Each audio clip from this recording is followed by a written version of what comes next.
¿Qué tal a todos? Hoy vamos a empezar, vamos a analizar un nuevo tema. Ya estuvimos viendo ya sabemos cómo describir el movimiento, sobre cinemática estuvimos viendo bastante. Estudiamos cómo es que se relaciona la interacción que sienten los cuerpos con el estado de movimiento a través de las leyes de Newton y vimos algunas de las fuerzas. Bueno, vamos a seguir con eso una o dos clases más y hoy vamos a analizar algunas fuerzas que dependen de la posición y en particular, más que analizar las fuerzas que dependen de la posición, vamos a analizar problemas en donde en la ecuación de Newton, en la parte de las fuerzas, aparece la función que tiene que ver con la posición. Pero bueno, no me quiero adelantar, simplemente vamos a resolver un par de problemas en donde ocurre eso, y esos dos problemas van a ser básicamente estos. Uno va a ser el de un objeto de masa m que está unido a una pared a través de lo que se llama un resorte. Y el otro problema, que ustedes probablemente en laboratorio ya lo analizaron, y si no lo analizaron les va a venir bien, es el problema del péndulo. En donde una partícula de masa m está atada con un hilo de longitud L de un punto y puede realizar un movimiento de tipo el arco de un círculo de ida y vuelta. Bueno, ¿por qué nos interesan estos problemas? Bueno, nos interesan por lo siguiente. Fíjense, los dos problemas tienen, o sea, se entienden, ¿no? Los problemas estos tengo una partícula unida a un resorte, una masa unida a un resorte y otra partícula de masa m unida por un hilo que puede hacer este movimiento de vaivén cuando yo la separo de la posición central. Fíjense que en los dos problemas tenemos que hay una posición de equilibrio y que si yo separo al problema de la posición de equilibrio, o sea, si yo muevo la masa para este lado o la muevo para este lado, la masa va a querer volver a su posición de equilibrio. Y lo mismo me pasa con el péndulo. Si yo separo la masa para este lado o para este lado, va a querer volver a su posición de equilibrio. De hecho, lo que me va a pasar es que si yo separo de la posición de equilibrio el problema, voy a tener un movimiento de vaivén en ambos casos. ¿Sí? Ese movimiento de vaivén lo llamamos oscilación y tiene que ver con la existencia de una fuerza que restituye al sistema a su posición de equilibrio. O sea que lo que vamos a decir es que hay algún tipo de fuerza restitutiva. En este caso, esa fuerza es la fuerza elástica, que ahora la vamos a analizar, y en este caso vamos a ver que la fuerza restitutiva, la que actúa del mismo modo que la fuerza que hace el resorte acá, es una componente del peso. ¿Sí? O sea que no es ninguna fuerza nueva en este caso. En este caso sí tenemos una fuerza nueva que vamos a analizar y en este caso vamos a ver que una fuerza que ya conocemos se comporta de manera similar a lo que ocurre en el caso del resorte. Ahora, el problema de oscilaciones es un problema que a los físicos nos gusta mucho porque primero aparece la posición en la fuerza y fíjense que no es difícil imaginar por qué es que aparece la posición en la fuerza. Si yo separo esta masa una distancia dada, 1 centímetro, respecto de su posición de equilibrio, yo sé que ese resorte va a querer restituirlo a su lugar de equilibrio con una fuerza que se va a resistir a mi forma de separarlo del equilibrio. Si yo lo separo el doble, la fuerza va a ser mayor. Si lo separo el triple, la fuerza va a ser mayor, etcétera, etcétera, etcétera. O sea, la fuerza va a ser tanto más grande cuanto más yo me separe de la posición de equilibrio. Ahí vemos, en una experiencia, si quieren, imaginaria, pero que tiene que ver con nuestra experiencia diaria, que si nosotros un resorte lo estiramos cada vez más, cada vez hace más fuerza para oponerse a ese estiramiento. Bueno, ahí está claro que aparece justamente esa fuerza que depende de la posición. En este problema no es tan fácil de verlo, pero vamos a ver que si escribimos las ecuaciones eso va a salir fácilmente. Esa posición que aparece en la ecuación nos está diciendo que si nosotros tenemos un problema en donde hay movimiento, la fuerza va a cambiar mientras vaya cambiando la posición del objeto. O sea que ya no voy a tener fuerzas como la normal, que es constante, como la tensión, que es constante, como la fuerza de rozamiento, que es constante. Voy a tener fuerzas que dependen de la posición que yo tengo. Y eso nos va a llevar a una ecuación que no tiene una forma fácil de ser despejada para obtener la aceleración. Nos va a llevar a una ecuación diferencial. Bueno, les voy adelantando un poquito lo que nos vamos a ir encontrando, pero básicamente esa es la idea. Oscilaciones debido a fuerzas restitutivas. Eso es lo que vamos a ver en el día de hoy. Bueno, primero concentrémonos en este caso. Vamos a concentrarnos en el resorte y vamos a ver qué es lo que nos dice las ecuaciones de Newton cuando planteamos este problema. Primero analicemos un poquito la naturaleza de esa fuerza. La fuerza, para analizar la fuerza, primero pensemos en el problema. Tenemos un resorte fijo a una pared, tenemos una masa ubicada a una cierta distancia. Y bueno, la existencia de ese equilibrio tiene que ver con que en general un resorte tiene lo que llamamos su longitud en reposo o su longitud de equilibrio, a la que vamos a llamar L0. Un resorte tiene una dada longitud que si yo no lo estiro ni lo comprimo, el resorte no hace fuerza. A esa longitud la llamamos L0 y si la masa está tal que el resorte mide L0, entonces vamos a decir que esta es la posición de equilibrio. Y acá tenemos una coordenada X. Bueno, está claro que esa es una longitud de equilibrio y si nosotros incrementamos, si yo hago que X sea mayor que L0, que es la posición de equilibrio, el resorte va a hacer una fuerza que va a apuntar haciéndolo retornar a su posición de equilibrio. La fuerza elástica va a apuntar en la dirección opuesta a mi incremento.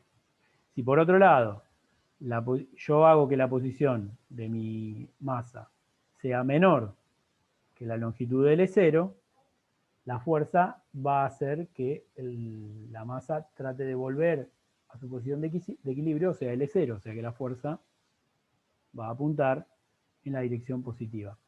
Fíjense que acá, si yo aumento la longitud, yo diría que estoy estirando el resorte. Y por otro lado, acá, si hago que X sea menor que la longitud de equilibrio, estoy comprimiendo el resorte. Si estiro el resorte, lo que estoy haciendo es que esta cantidad, que la puedo definir como delta X, y es el estiramiento, digamos, en este caso va a ser positiva. Por otro lado, si comprimo el resorte, esa misma cantidad va a ser negativa. Y fíjense que como está marcado acá, si el estiramiento es positivo, la fuerza es negativa. Si el estiramiento es negativo, la fuerza es positiva. O sea que la fuerza se va a oponer al estiramiento. Eso es lo primero que tenemos y que no tiene que ver con ninguna teoría, es simplemente con lo que uno observa naturalmente cuando tenemos un resorte.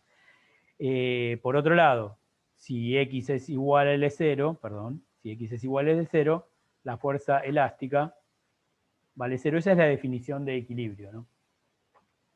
Si no hay ninguna otra fuerza y yo no estiro el resorte no va a estar haciendo fuerza. La fuerza elástica es igual a 0. Bueno, yo lo que puedo pensar es cómo hacer un modelo para esta fuerza. Siempre nosotros tenemos varias formas de hacer modelos para las fuerzas. Uno es medirlo y el otro es poner alguna idea desde afuera, modelar cómo puede ser esa fuerza, y siempre lo hacemos haciendo alguna aproximación, por ejemplo. La típica aproximación que hacemos es pensar cómo es esta fuerza, cómo sería la forma más sencilla de modelar esta fuerza. Uno puede pensar, bueno, si la fuerza depende del estiramiento, si es en módulo, es tanto más grande cuanto más yo lo estiro o cuanto más yo lo comprimo, va a tener que ser proporcional a ese estiramiento. Esa podría ser mi primera hipótesis. Entonces puedo plantear que, por ahora planteemos que el módulo de la fuerza elástica es proporcional al módulo del estiramiento. Ese es el primer punto que puedo decir. En realidad yo siempre puedo hacer eso, porque si la fuerza depende del estiramiento, yo lo que podría decir es, bueno, hagamos estiramientos pequeños. ¿Qué tan pequeños?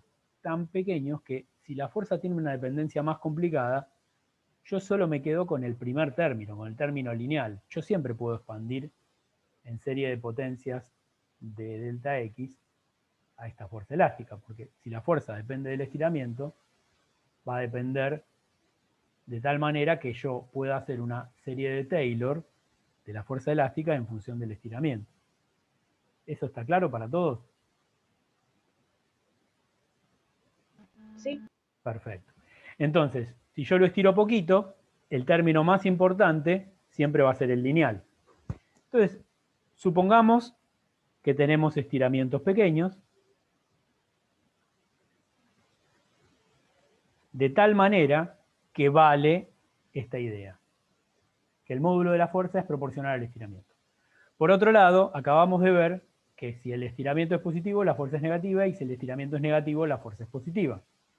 Entonces, además de ser proporcional los módulos, tiene que haber un signo menos que los relacione. Y es por eso que generalmente cuando uno define la fuerza elástica, la define de esta manera, como que es igual a menos una constante, a la que llamamos generalmente K, por el estiramiento. Esa sería nuestra definición de la fuerza, ¿sí? Y bueno, en este caso va a ser en X versor, ya que le pusimos el vector ahí, la vamos a escribir en X versor. Esa es la imagen o el modelo más simple que podemos hacer para la fuerza elástica. Por supuesto que eso va a definir a la fuerza elástica en un entorno de estiramientos muy pequeños. ¿Pequeños qué tanto? Y bueno, en general lo que se dice es que esto vale en el límite elástico. Y ahora vamos a pasar a ver qué es el límite elástico.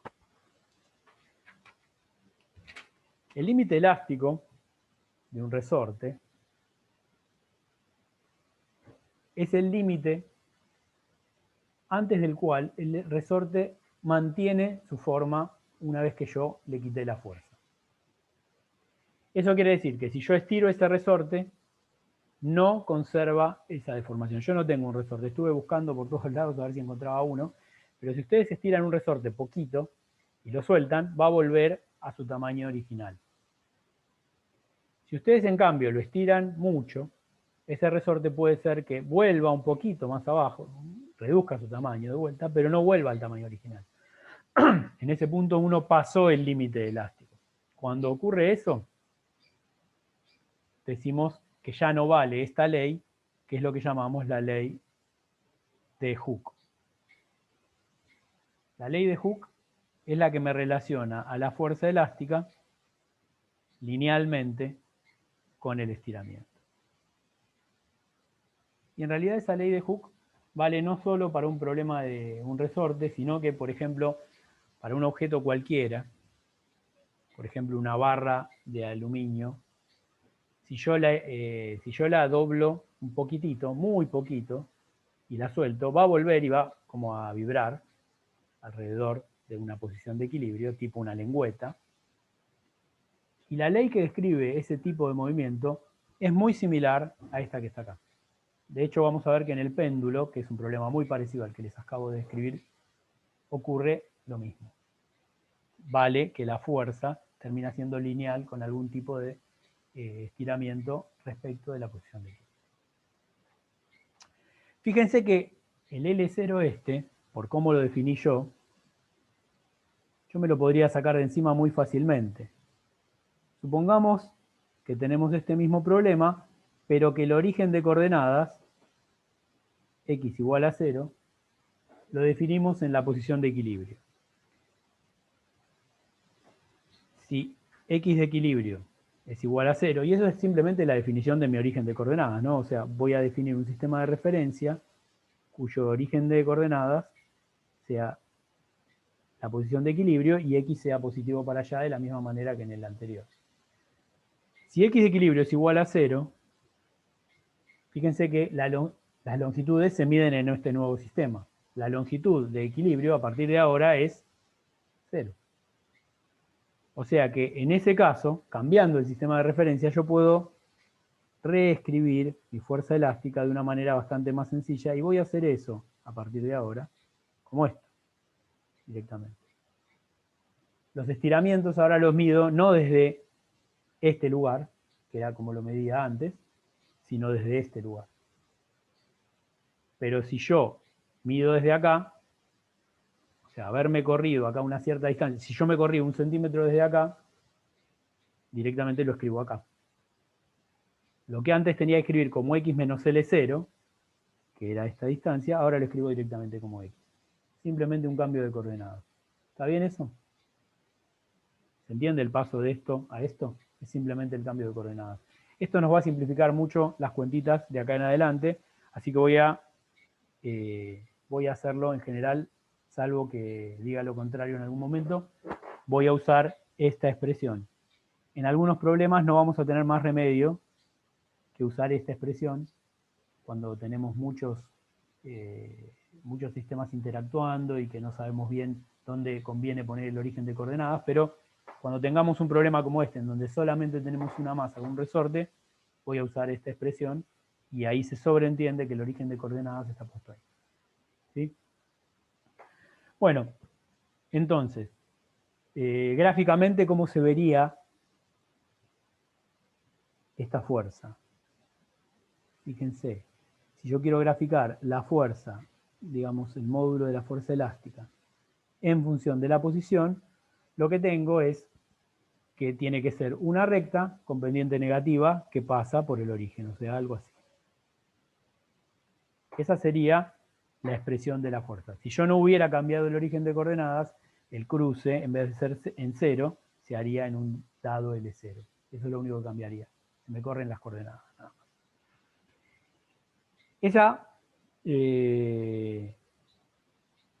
expresión ya nos dice directamente cómo podríamos calcular la fuerza que hace un resorte para un dado estiramiento. Fíjense, lo tenemos acá directamente. Uno lo podría escribir de alguna manera, pero para eso necesitamos saber cuánto vale la constante K. Bueno, la constante K, del mismo modo que el mu dinámico, que el mu estático, no es una cantidad que uno pueda definir teóricamente para un resorte. O sea, no puede decir, si tiene tantas vueltas y es de tal material, el K me va a dar tanto. Es muy difícil esa deducción. Por supuesto se puede hacer, pero la física involucrada en eso es complicadísima. Hay que hacer muchísimas cuentas para encontrar un valor que es muy fácilmente medible. Generalmente lo que hacemos para el K es medir, ustedes lo van a hacer en el laboratorio probablemente, si es que pueden hacer alguna experiencia con resorte, que es bastante complicado en sus casas, pero si van al laboratorio, si hay clases presenciales, probablemente lo que vamos a hacer es medirlo. Y la idea es la siguiente, uno mide para un dado estiramiento cuánto vale la fuerza y va dibujando puntitos en esta curva. Y después obtiene la recta que mejor pasa por todos esos puntitos. Una vez que sacan eso, esa recta tiene una dada pendiente y esa pendiente justamente es el valor de K. Las unidades de K, como se ve ahí, van a tener que ser unidades de fuerza dividido unidades de longitud. O sea que generalmente en sistema MKS las unidades de K van a ser Newton sobre metro, por ejemplo, o también podrían ser en el otro sistema, en el CGS, Dina sobre centímetro, ¿sí? Y todas las combinaciones que a ustedes se les ocurran, ¿no? Si quieren simplificar algo ahí, en realidad, que dice abajo de F, L, acá, L. ¿Está bien? Entonces, ahora como les decía, bueno, una vez que uno tiene medido el valor de K, tengo este resorte, mi resorte tiene un K de 3 newtons sobre metro, entonces a partir de ahora yo sé que si lo estiro 1 metro, la fuerza es 3 newtons. Y así. Yo puedo hacer la cuenta fácilmente. O sea que este problema se convirtió en un problema trivial. Una vez que medí la constante, si a mí me dicen cuál es el estiramiento, yo sé cuál es la fuerza. Ese problema es bastante sencillo, se quiere tonto.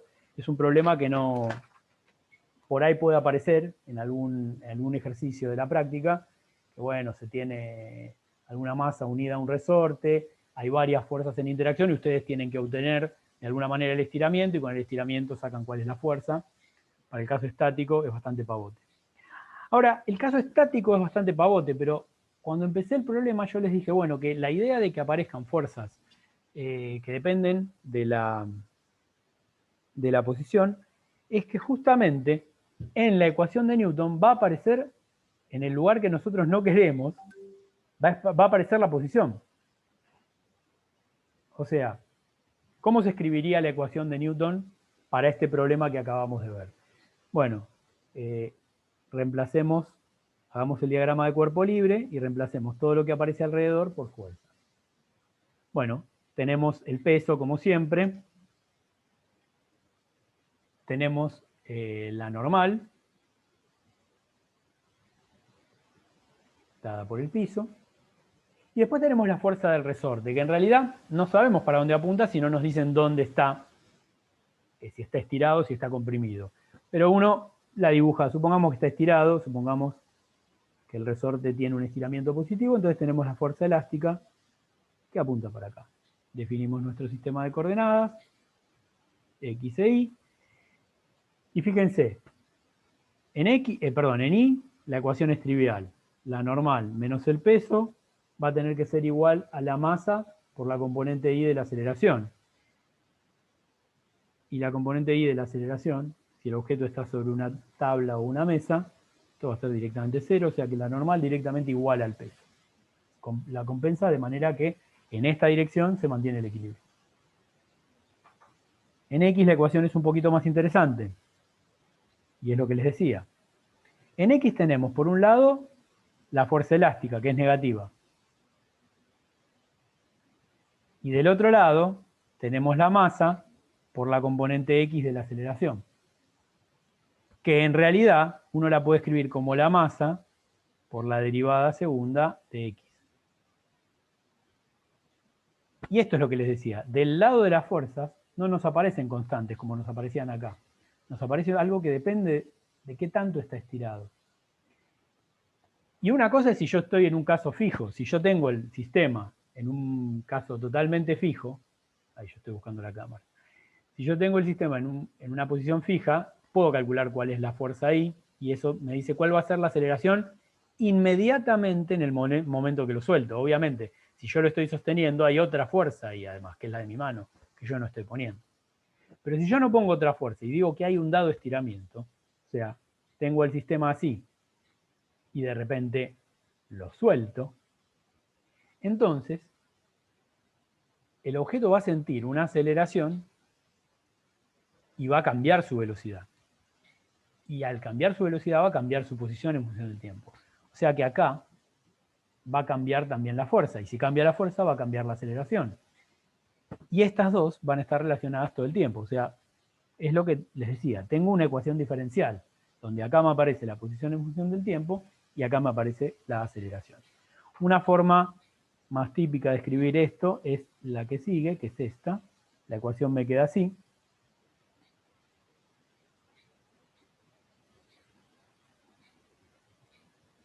Esta es la ecuación diferencial que yo tendría que resolver. Que es una ecuación diferencial de segundo orden a coeficientes constantes, que como sabemos de la clase pasada, se puede resolver. Y de hecho, se puede resolver bastante fácil también.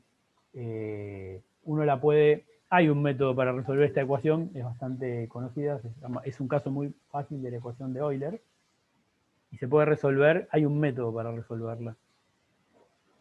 Pero hay otra forma más sencilla, que es acordarse un poquito de una tabla de derivadas que uno vio en matemática, que es, fíjense esto, si yo hago la derivada del seno me da el coseno. Y si yo vuelvo a derivar y hago la derivada segunda del seno, lo que hago es, me queda acá, es el menos seno. Y si hago lo mismo con el coseno, por ejemplo, el coseno de alfa lo derivo una vez, me da el menos seno, y si derivo otra vez, la derivada segunda del coseno de alfa me va a dar el menos que ya tengo y la derivada del seno, que es el coseno.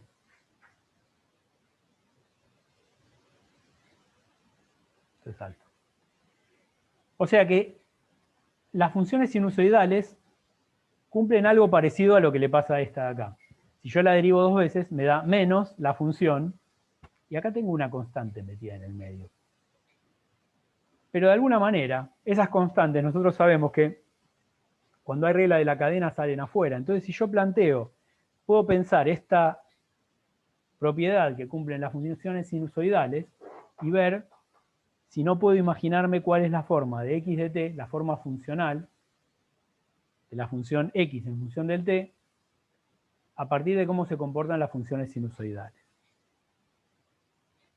Y fíjense esto, si yo tuviera que la función x de t es una constante, vamos a pensar en el seno, después veamos qué pasa con el coseno más adelante, pero pongamos que tenemos el seno de t,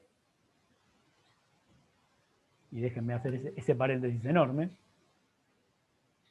Esto, que está acá, cumple con que la derivada segunda me va a quedar, la constante siempre sale afuera, pongo una constante porque en principio esa constante no me va a cambiar la solución.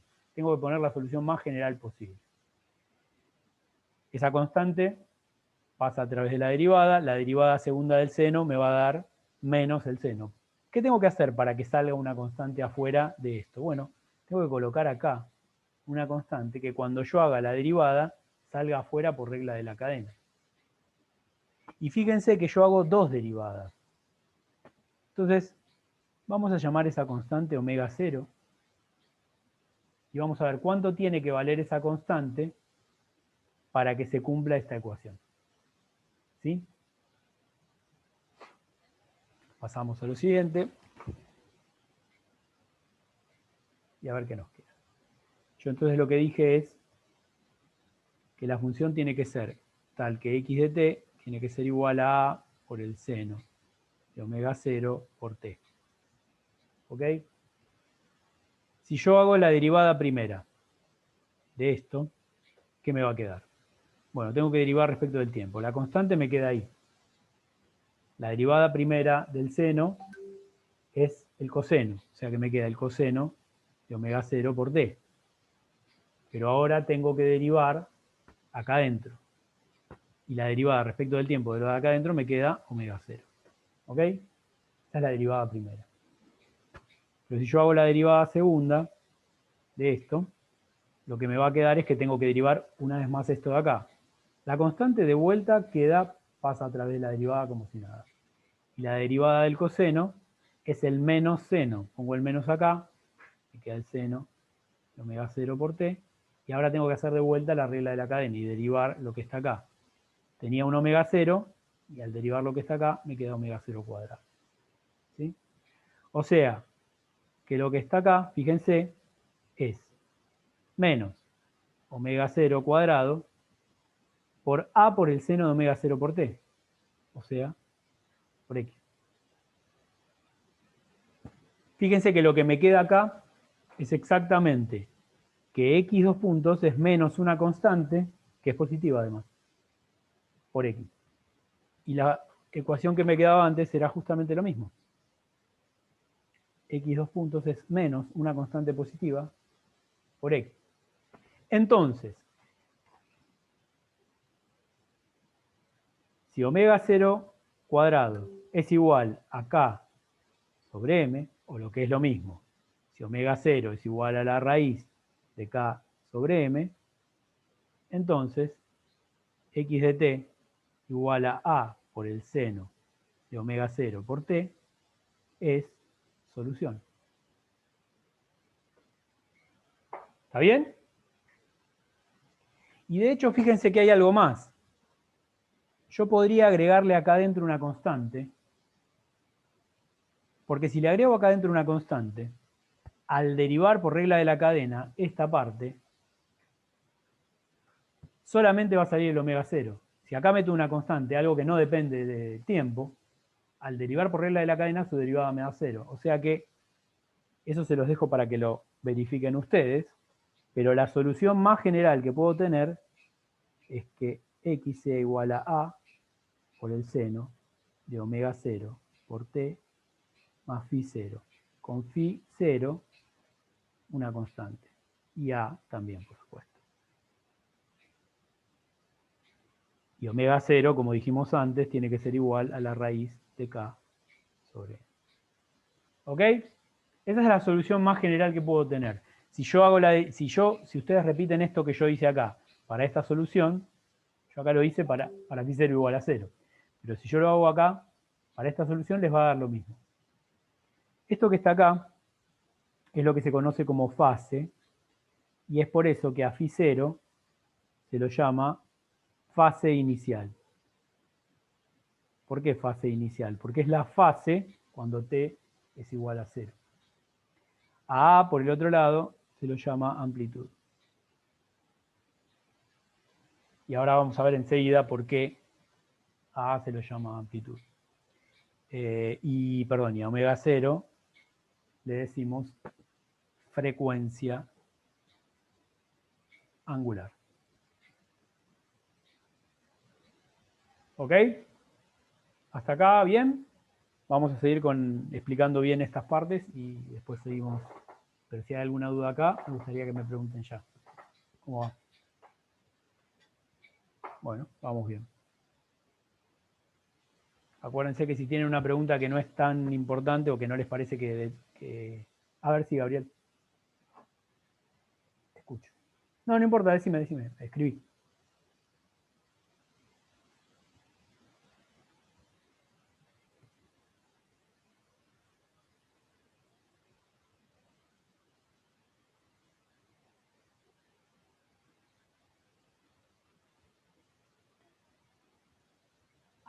Fíjate, bueno, en realidad no importa de dónde sale. Lo importante es que es lo más general que puedes poner. Mi propuesta es probar a ver si con esta solución podés hacer estos mismos pasos que yo hice acá. Si con esta solución se cumple esto, resulta que lo que yo te mostré es un caso particular. No es el más general posible, porque te mostré el caso particular en que phi 0 vale 0. Pero si phi 0 valiera cualquier otra cosa, también vale la solución. Te lo dejo como desafío para vos o para ustedes, que prueben que esto cumple la ecuación de Newton de la misma manera. De hecho, vas a llegar a lo mismo. Cuando derives, vas a llegar a lo mismo. Bien. Bueno, entonces ahora veamos un poquito cómo se ve esta solución y justamente qué significado tiene este phi 0. Vamos a hacer alguna cuentita o algún grafiquito para mirar eso. ¿Qué significan A, phi 0 y omega 0? A es la más fácil de ver. Porque fíjense, si yo tuviera que graficar la solución en función del tiempo, yo tuviera que graficar esto, fíjense, el seno de lo que sea, lo máximo que puede valer es más 1 y lo mínimo que puede valer es menos 1. Y después oscila periódicamente. O sea que la solución, si es un seno, digamos, va a tener esta pinta.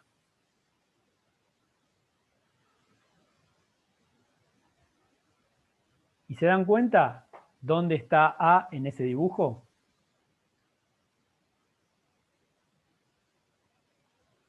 Si el seno vale como mucho 1 o como muy poco menos 1, A, que se conoce además como amplitud, va a ser hasta dónde llega el movimiento, lo máximo que se mueva, porque lo estoy multiplicando a lo sumo por 1 o por menos 1. O sea que A va a ser esto. Y menos A, si quieren, es esto. Si yo, por ejemplo, estoy separando de su posición de equilibrio a un cierto móvil, a un cierto objeto, A va a ser lo máximo que lo separé. Porque una vez que lo suelto, el tipo va a estar oscilando entre menos A y A. Yo podría decir, bueno, yo empiezo mi problema separando 10 centímetros la masa de su posición de equilibrio. Bueno, la suelto y empieza a oscilar. ¿Entre qué puntos va a oscilar? Entre más 10 y menos 10. Entonces, 10 es A, es la amplitud. ¿Ok? Fíjense que estoy relacionando la amplitud con cuánto lo separé inicialmente. Cuánto lo separé inicialmente es lo que yo llamo una condición inicial. Es la posición inicial de mi móvil. Entonces ya les estoy dando un dato, que es que la amplitud va a depender de las condiciones iniciales. Después vamos a ver además que ahora que la fase inicial, o sea, φ0, también depende de las condiciones iniciales. ¿Por qué? Fíjense en lo siguiente. Esto que tengo acá es una función seno que empieza en el t igual a 0.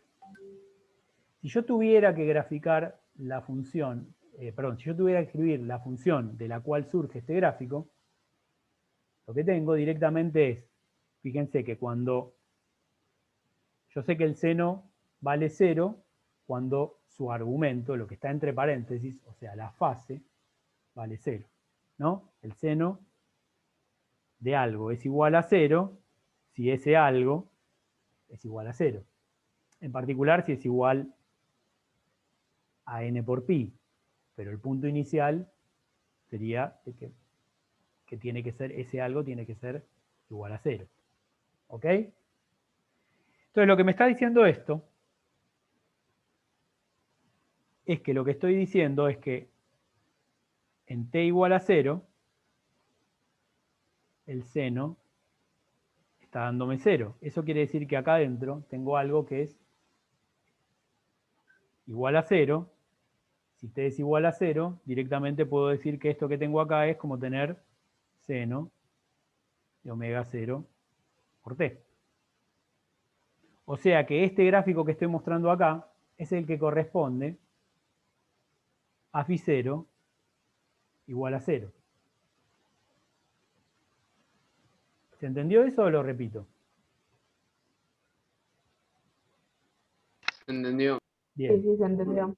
¿Cómo cambiaría eso si φ0 fuera distinto? Supongamos que φ0 valiera... Alguien puso en el chat que no entendió. Ah, Raquel, sí. Bueno, fíjate en esto, Raquel. La cosa es así. Suponete, vamos por un momento, vamos a hacerlo al revés, o por ahí se entiende mejor. Vamos a hacerlo al revés. Vamos a suponer que φ0 es igual a 0. ¿Qué me dice que φ0 sea igual a 0? Me está diciendo que la función se ve así. Porque si vos tenés esto como solución, para t igual a 0, lo que está acá adentro vale 0, y por lo tanto, el seno vale 0. No estoy volviendo para atrás, estoy haciendo el argumento al revés de lo que lo hice antes. O sea que si φ0 es igual a 0, la función empieza en el origen. Eso lo entendés, ¿no? Sí, eso está claro. Ahora, pensemos qué pasaría si yo cambio φ0. Supongamos que en lugar de que φ0 sea igual a 0, φ0 es igual, por ejemplo, vamos a poner un valor negativo, menos pi sobre 2. Si φ0 fuera igual a menos pi sobre 2, entonces yo lo que tendría es que mi solución sería a por el seno de omega 0 por t menos pi sobre 2. Ahora, este punto que está acá, que correspondía a cuando este paréntesis es igual a 0, yo tendría que correrlo de esta manera. Yo tendría que decir, tengo que buscar cuál es el tiempo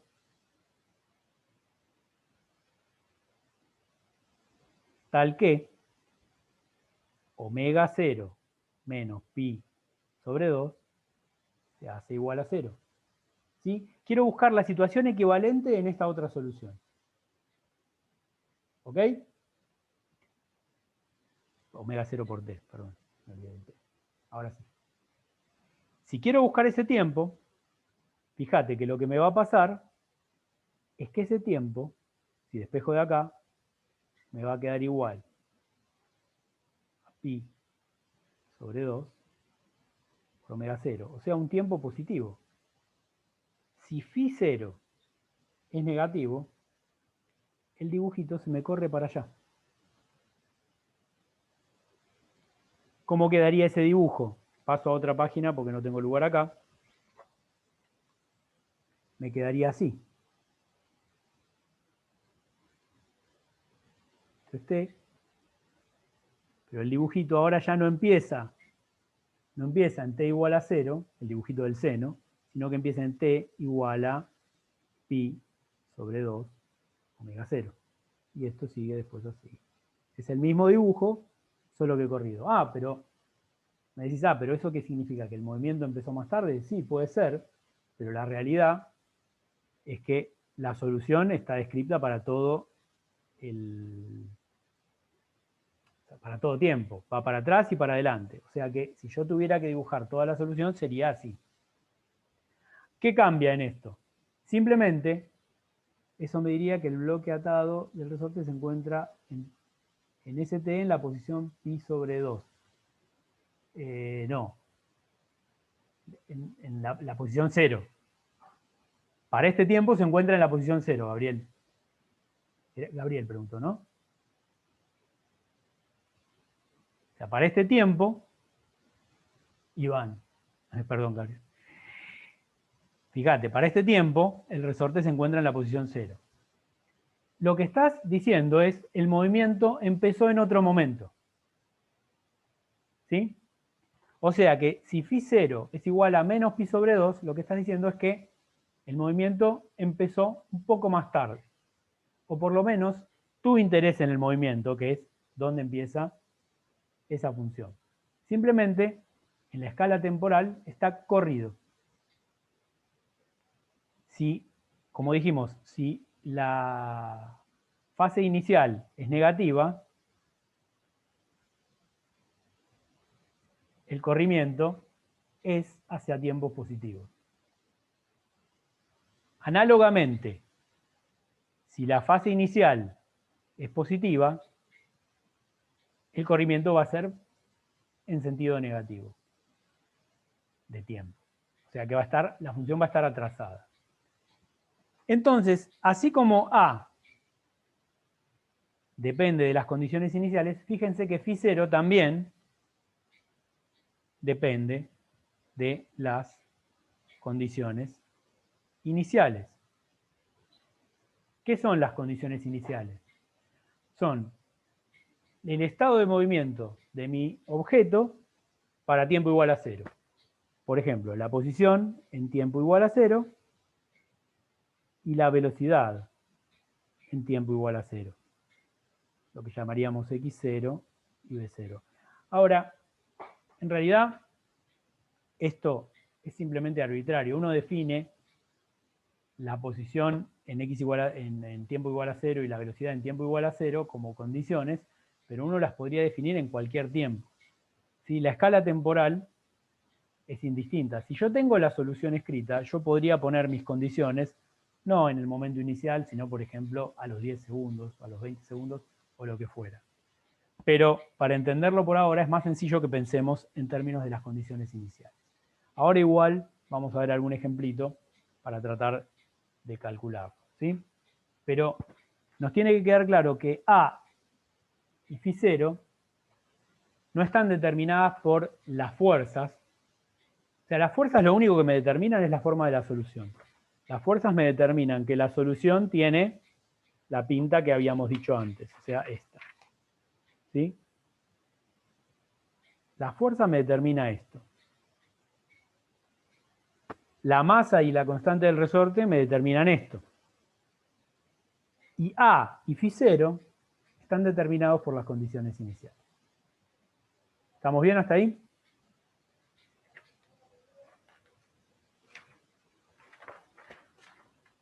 10 puntos. Gracias. Si a alguien le surge una duda, me paran, no hay ningún problema. Perfecto. Entonces, ¿qué pasa con omega 0? Omega 0 está determinado de alguna manera por la condición dinámica, está determinado por el resorte y está determinado por la masa, que son condiciones dinámicas, son condiciones que aparecen en la fuerza, en la ecuación de Newton. Ahora, la pregunta es, ¿qué significa ese omega 0 ahí en la ecuación de posición en función del tiempo? Ahí me aparece que x de t es igual a A por el seno de omega 0 por t más pi 0. ¿Está bien? ¿Qué significa ese omega 0 en esta ecuación? ¿Qué me está diciendo de ese gráfico? ¿Cómo se va a ver ese gráfico si yo cambio omega 0? Uno lo puede pensar de esta manera. Podemos hacer un grafiquito y ver lo siguiente. Si yo grafico en función del tiempo, ya dijimos que A me va a decir la cota espacial que va a limitar mi movimiento. Entre qué punto y qué punto se va a mover mi masa. Supongamos, para simplificar,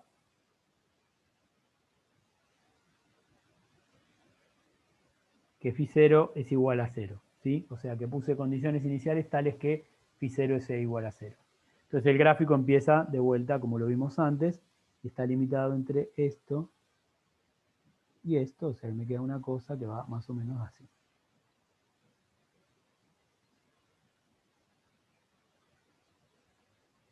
No sé si me salió simétrico, pero debería más o menos haber salido simétrico. Bueno. Vamos a ver qué pasa cada vez que el tipo pasa por el origen. Fíjense que el tipo se aleja del origen, después vuelve, pasa por el origen, pasa por la parte negativa, después vuelve, pasa por el origen, pasa, lo que decimos es pasa periódicamente por el origen. ¿Cuál es el tiempo que tarda en pasar por el origen? Bueno, como habíamos dicho antes, el seno se hace 0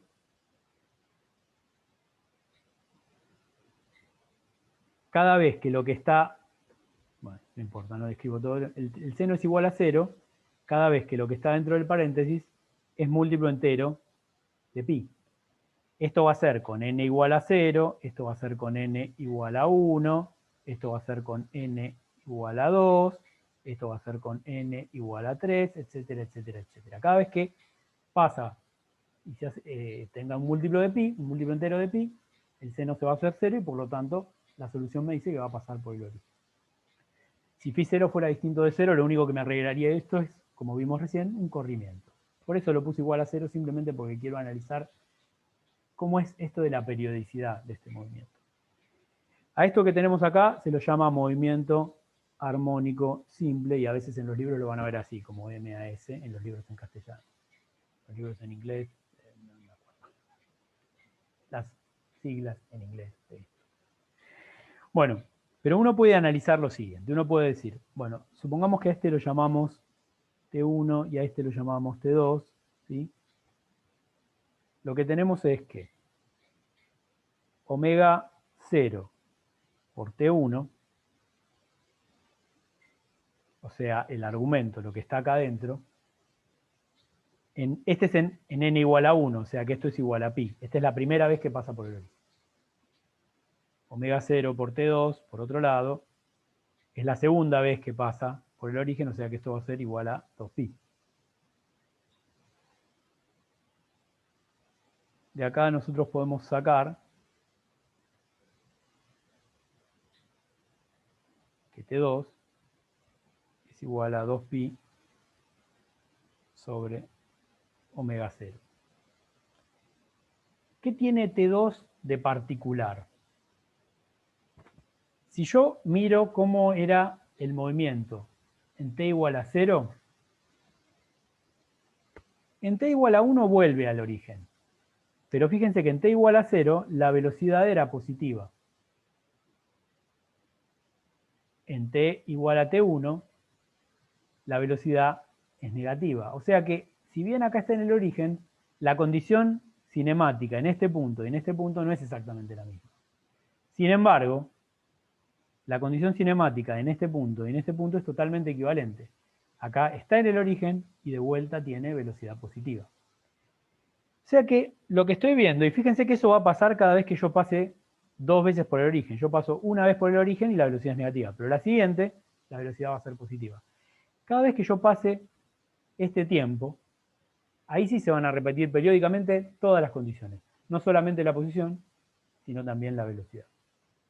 Y si tengo la posición y la velocidad son iguales, las condiciones cinemáticas son exactamente iguales, porque la aceleración va a ser igual también, porque ya estoy derivando, etcétera, etcétera.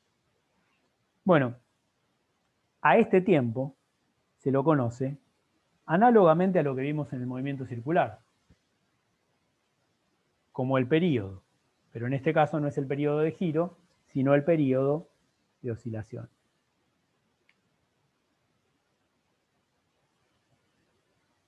Y ese periodo de oscilación está inversamente relacionado con esta cantidad, que es la frecuencia angular. Fíjense la total analogía que hay entre la frecuencia angular y la velocidad angular que teníamos en el movimiento circular. De hecho, se usa la misma letra. Es algo que puede llegar a ser confuso en algunos casos, pero en general un movimiento circular se puede pensar también de manera periódica. O sea que matemáticamente esta omega 0 juega el mismo rol que la velocidad angular en el caso del movimiento circular uniforme. Esto nos está indicando la analogía inmensa que hay entre el problema del movimiento circular, que de alguna manera va repitiendo siempre lo mismo, ¿no? También, uno lo podría pensar de esa manera. Y hay formas de analizarlo en donde el análisis se puede hacer en términos de un movimiento armónico científico. Pero ahí vemos cuál es el rol que está jugando la frecuencia. La frecuencia angular nos está diciendo justamente cada cuánto pasamos por el origen y además cada cuánto repetimos las condiciones cinemáticas, no solamente cada cuánto pasamos por el origen, porque eso sería la mitad de este tiempo. El tiempo total es el tiempo en que se repiten todas las condiciones. Otra forma de verlo es, por ejemplo, el periodo también es el tiempo en que se repite las condiciones. Ahí cuando llegamos al máximo es más fácil de ver. Llegamos a la misma posición con la misma velocidad, que en este caso en particular es 0. O también entre acá y acá. Uno podría analizar que esto es el periodo. ¿Sí? El periodo de oscilación, entonces recuerden, no es cada vez que pasa por el origen, sino es el tiempo en el cual se repiten las condiciones cinemáticas completamente. ¿Está bien? ¿Estamos bien hasta acá? Veo algunas preguntas o comentarios. No hay ninguno. Perfecto.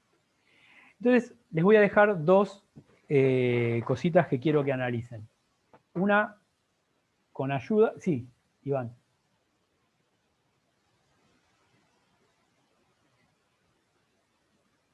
Lo anterior. ¿Qué cosa? ¿Todo lo anterior?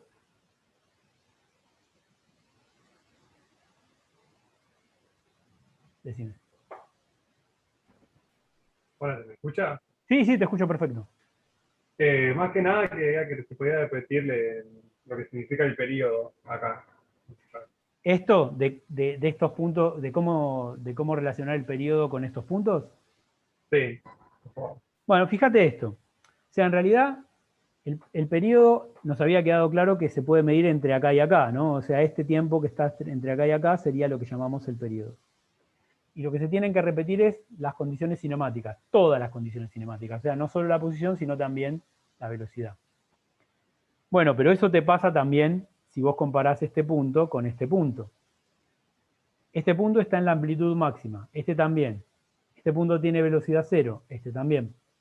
Y fíjate que además hasta tienen la misma aceleración, porque, digamos, al tener curvatura, tenés una curvatura hacia abajo, los dos tienen aceleración negativa. O sea que entre este punto y este punto también está pasando el periodo. Y de hecho, el seno es una función periódica. Yo puedo calcular el periodo entre este punto y este punto.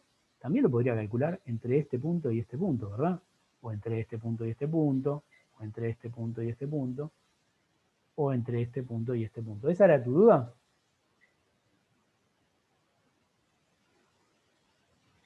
Perfecto. ¿Quedó claro? De nada. Bien, entonces les dejo dos preguntas, más bien dos de estos tipos de desafíos que me gusta dejarles para laburar menos yo. La idea es la siguiente. Una es, hicieron un repasito de complejos y además saben mucho de matemática ustedes, entonces se van a acordar que hay una expresión para números complejos que es que e a la i alfa es igual al coseno de alfa más i por el seno de alfa. Van a creer que estoy borracho, pero esto también se conoce como la expresión de Euler. Hoy es el día de Euler. Bueno, esta expresión es una forma de expresar un número complejo en términos de sus componentes o en términos de un módulo 1 y su fase nada más. No me voy a meter en el detalle, ya lo deben haber visto en la práctica, de cómo esto se relaciona con el espacio complejo, pero si uno pone la parte real acá y la parte imaginaria acá, es una forma vectorial de reemplazar, de escribir un número complejo. Y esto que está acá sería un número complejo de módulo 1, en donde esto es coseno de alfa, perdón, esto es alfa, ¿no? Y esto es seno de alfa. Entonces la parte real sería el coseno, la parte imaginaria sería el seno. Y si yo podría usar esta expresión para expresar la solución. Yo podría decir que la solución x de t es igual a, vamos a ponerle, para no confundir con la misma, con la de antes, vamos a ponerle una constante b, por e a la i, omega 0, por t, más phi 0. Si yo expreso mi solución de esta manera, y esto les dejo como desafío, cumple también la ecuación de Newton, que nosotros metimos con el seno de omega 0 más phi 0. Hagan esta cuenta. Es fácil porque la derivada de la exponencial es la exponencial. Y cuando derivan, no se olviden de bajar también la unidad compleja. Y cuando bajan la unidad compleja van a ver que les pasa lo mismo que pasaba que cuando derivo dos veces. De hecho, fíjense que, dado que esto es una combinación lineal de senos y cosenos, no es descabellado que esto tenga que cumplir también con la solución. ¿Qué tiene de ventaja esto?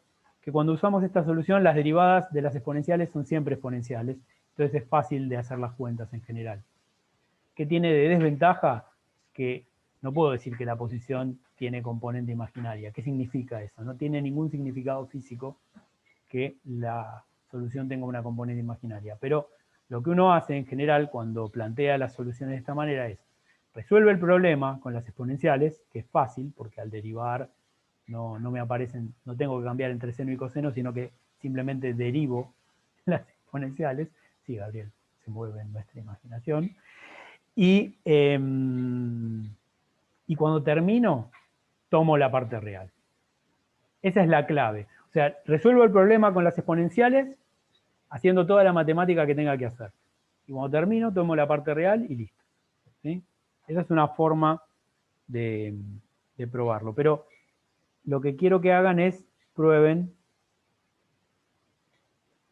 que esto es solución. O sea, métanlo en la ecuación, derívenlo dos veces y vean que esto les da solución. ¿Ok? ¿Se entiende lo que hay que hacer en esta pregunta? Esa es la 1, porque hay 2. La 2, que vendría a ser B. B es la constante, es lo que antes se llamaba A. Lo que antes llamé A, lo llamé B, simplemente porque acá hay otra cosa. Para no confundirse, pero podría ser A. Es una constante. Cuando vos derives, esa constante va a pasar a través de la derivada. ¿Sí? Lo único que tenés que derivar es lo que depende del tiempo. Esto no depende del tiempo. ¿Está claro?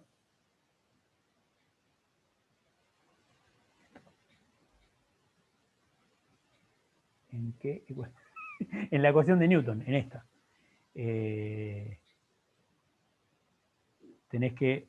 Vos tenías que x dos puntos era igual a menos k sobre m por x. Entonces, Acá te quedaría directamente B por E a la I omega 0 T más phi. O sea, acá va directamente eso. Y acá tenés que hacer la derivada segunda y meterla. Y fijarte si efectivamente con omega 0 igual a la raíz de K sobre M se te cumple esta ecuación. Lo mismo que hice con el seno de omega 0 por T más phi, hacerlo con esta función. ¿Está? Bien. Bueno, y la otra cosa que quiero que vean es algo más que tiene que ver con... Esto es de matemática, volvamos a la física. Supongamos que en lugar de tener eso, tenemos un problema que es más parecido a lo que uno se podría encontrar en el laboratorio, que es, tenemos un soporte apoyado en una mesita y colgamos un resorte y de ese resorte colgamos una masa. ¿Sí? Este problema tenemos. La pregunta es la siguiente. Primero vamos a ver un poquito qué es lo que pasaría. Fíjense una cosa. Supongamos que colgamos esa masa de ese resorte. Es un poquitito más complicado. Y probablemente en la práctica lo hagan, así que piénsenlo, vayan pensándolo, no hace falta que lo resuelvan, pero en la práctica lo van a tener que encarar, se lo pueden preguntar a Jonathan. La idea es la siguiente, si yo cuelgo una masa, está claro que el resorte no va a quedar con su longitud de equilibrio, porque ahora tiene que sostener el peso del resorte, de la masa, el resorte, ¿verdad? ¿Eso les queda claro a todos? El resorte se va a estirar un poco. Sí, sí. Está bien. Entonces, esta longitud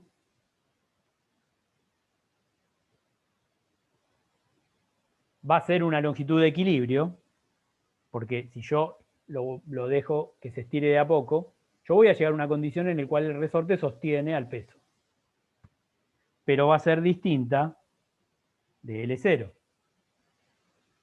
Entonces las preguntas son dos. Una, ¿cuánto vale la longitud de equilibrio? Y la otra es, ¿cómo es el movimiento?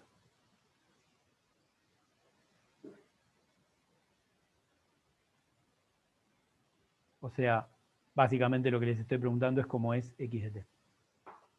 ¿Sí? Obviamente no va a ser muy distinto. Si ustedes piensan en ese caso, ustedes dirían, ah, bueno, hay una longitud de equilibrio, yo lo separo del equilibrio y también va a estar oscilando. Bueno, ¿cómo va a estar oscilando? Y un poquito estas dos preguntas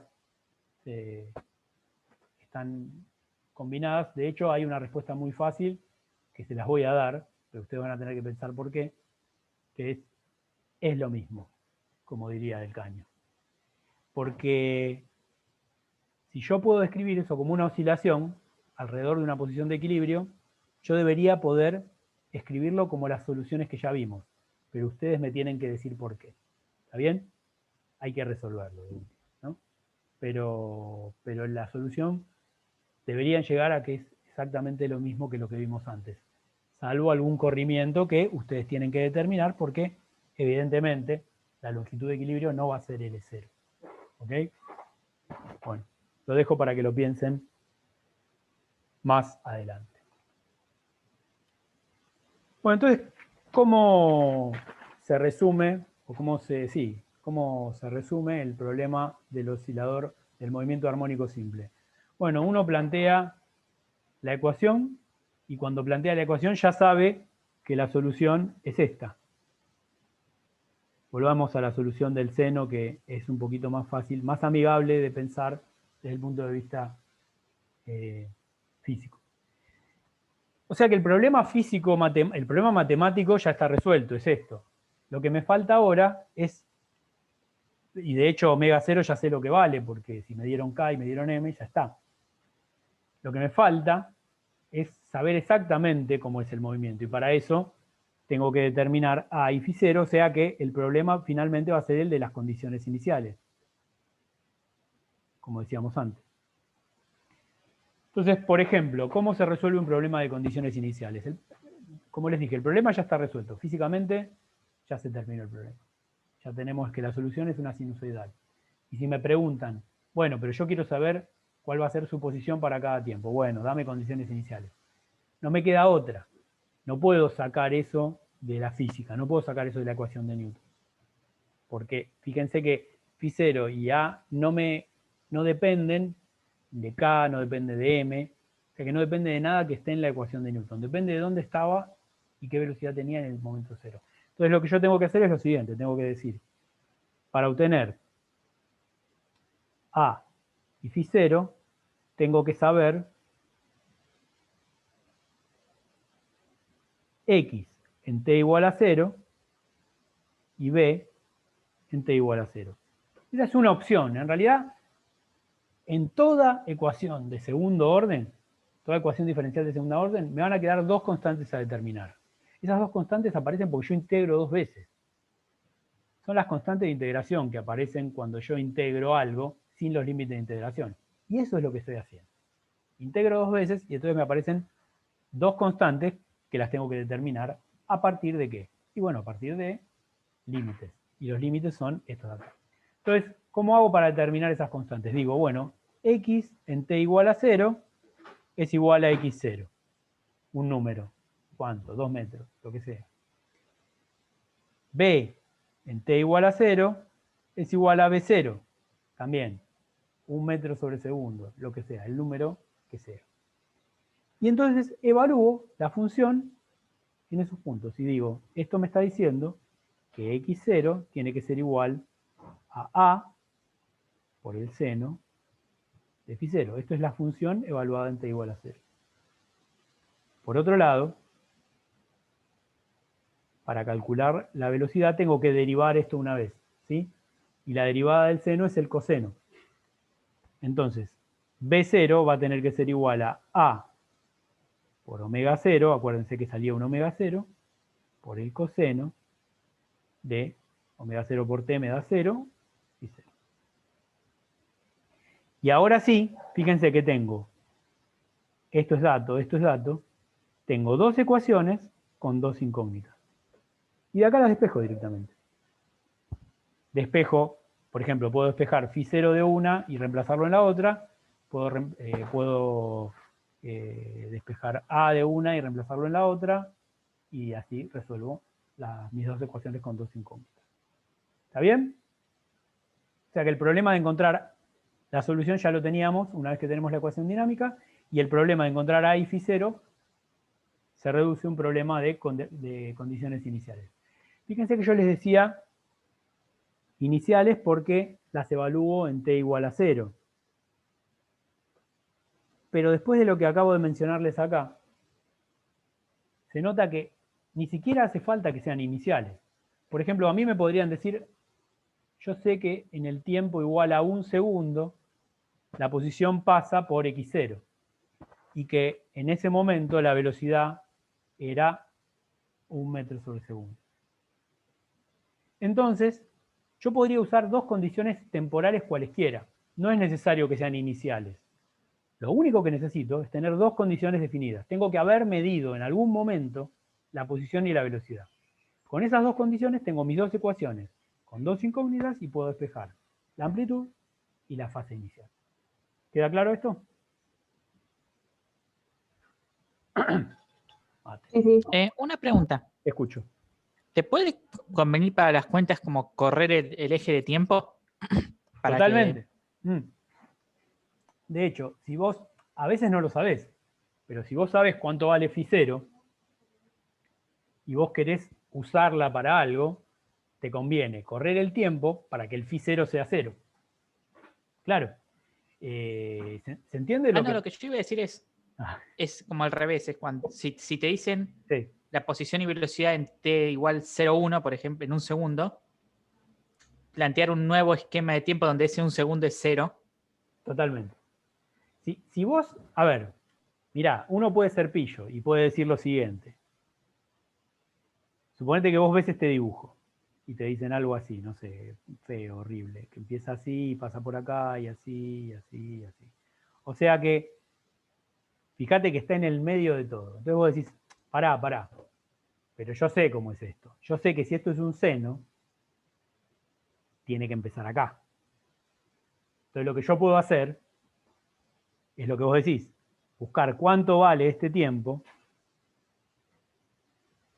y a eso llamarlo t igual a 0. O sea, correr mi origen temporal a este punto. Es eso lo que preguntabas, ¿no? No, vos lo decís para que phi valga 0, ¿verdad? Sí, no entiendo la pregunta entonces. Claro, ¿vos qué es lo que decís? Para hacer la cuenta En realidad, de términos perdóname, iniciales. en realidad lo que vos decís y lo que yo digo son lo mismo matemáticamente. Porque si vos determinás que este es tu origen temporal, phi vale 0. Ahora, perdóname, aclarame la pregunta entonces. No digo para hacer las cuentas, porque, por ejemplo, acá el W0 se anula porque te vale 0. No, el W0 no se anula, el W0 es raíz de K sobre M. Pero digo dentro del seno.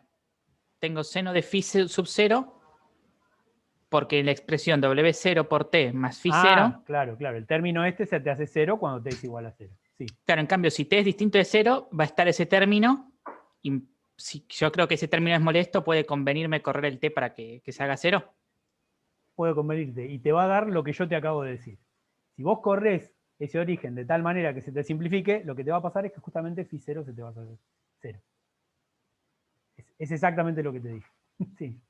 Pero Oh, interesante. está bien, pero pensalo, pero ese es lo mismo. Igual, siempre uno puede correr el origen temporal si no está relacionado con el tiempo de otra cosa. O sea, si es solo este problema, vos corrés el origen temporal a donde te plazca.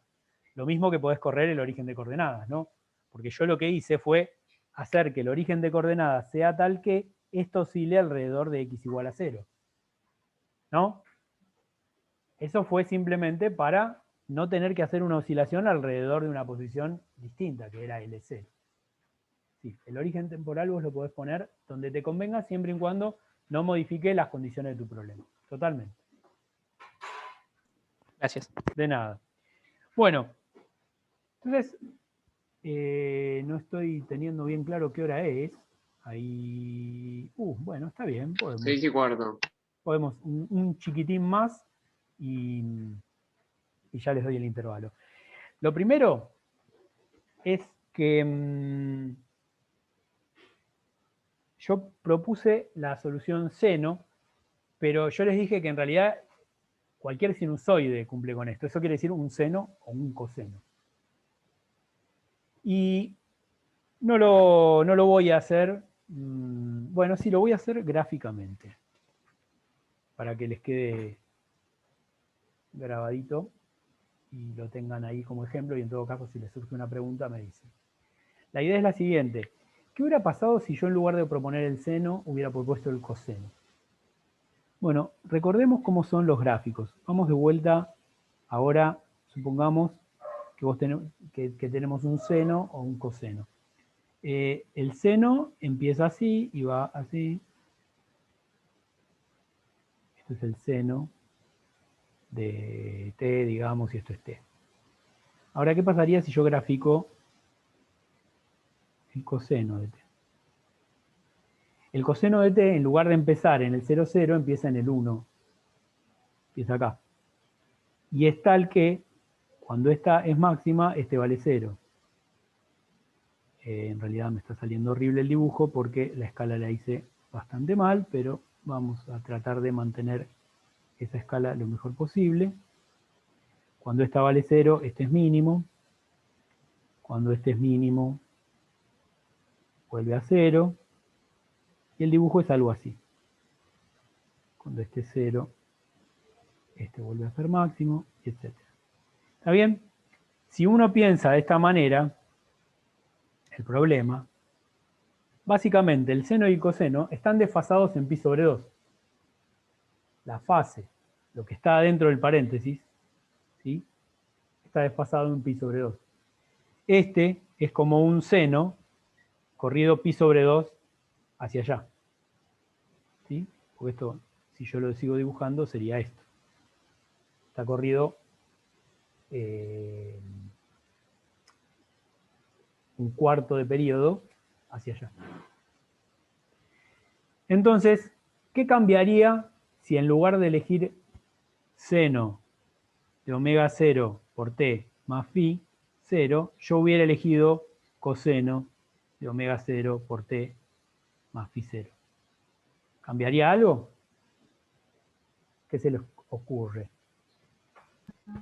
Pi sobre 2. Cambiaría, en particular cambiaría la fase. Pero, y justamente lo que te aparecería es una diferencia en pi sobre 2. Exactamente. La fase inicial sería distinta, pero la solución es la misma. O sea que lo que estoy, al cambiar de seno por coseno, lo que estoy eligiendo es un distinto origen temporal. Nada más que eso. La solución es la misma y para que sea la misma, obviamente, estas no serían iguales si uno de ustedes elige el seno y otro de ustedes elige el coseno para la misma ecuación, con las mismas condiciones iniciales, el phi 0 que va a obtener el que eligió el seno va a diferir en pi sobre 2 del que eligió el coseno. ¿Ok? ¿Queda claro eso? Bien, entonces cortamos unos minutis. Corto la...